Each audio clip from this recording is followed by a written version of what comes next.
We were all most definitely ready to be done by the time we got to the stop. We get off the tubes, packing everything up, and there are some cops there.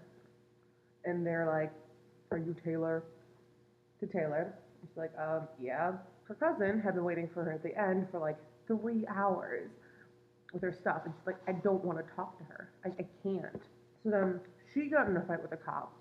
Then Chelsea intervened and got into a fight with the cop. They're like, "You don't know these people. You shouldn't like hang out with them." And she'd be like, "No, these are my fucking friends. They're the ones who like saved me."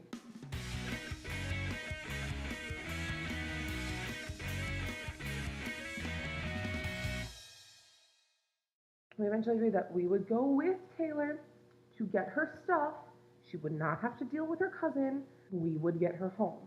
They didn't want us to get her home at first because they kept saying, like, "You guys are from Tucson." And I'm like, "No, they're all from Tucson. I live in Phoenix."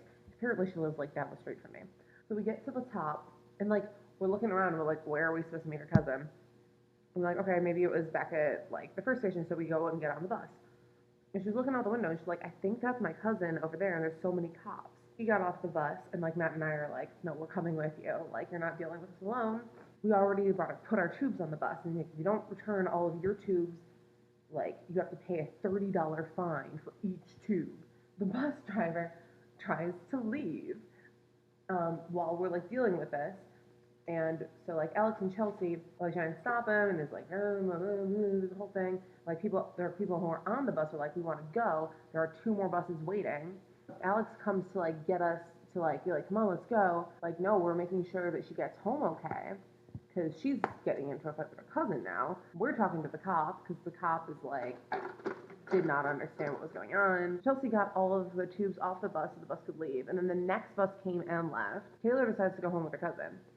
And so as soon as she decides that, we like wave goodbye and we walk back to the bus. And Chelsea is super pissed that we left Taylor, which we didn't really have a choice. She got in a car with her cousin. And that too, that she didn't like come back and tell her that, and that we didn't come back and tell her that. And we're like, we came back as soon as we found out she was already getting in the car. And she's like calling us terrible friends, and she kept yelling at Alex, and then like, "You're not, everyone's gonna leave me, but you're not gonna leave me." And anytime he like tried to like pat her, she'd be like, "Don't touch me." And everyone on the bus was like staring, and I just care about this person I don't even know. And so then we get back and we like deal with all the tube stuff, and we're at Alex's car, but some girl comes up to us, some other random girl. Her name was Victoria. She's like, "The cops are surrounding my car. My boyfriend is cheating on me, and he has the car keys, and he has the house keys, and I can't get home, and I can't call my mom because it's Mother's Day, and like, she lives in California, and I can't call my boyfriend because he's cheating on me. I don't know anyone's phone number. You go on my Facebook and like call people. We like try and help her on her Facebook, trying to call people, calling like people she knows the phone number of. Tried to go talk to the cops. Well, apparently he abused her and was cheating on her and told her that he would kill himself if she left him. It was a whole thing, but like we couldn't tell the cops that because we didn't want to get too involved. It was so messed up. Eventually, we just had to leave. There was literally nothing we can do. And so that's what my day was. Happy Mother's Day.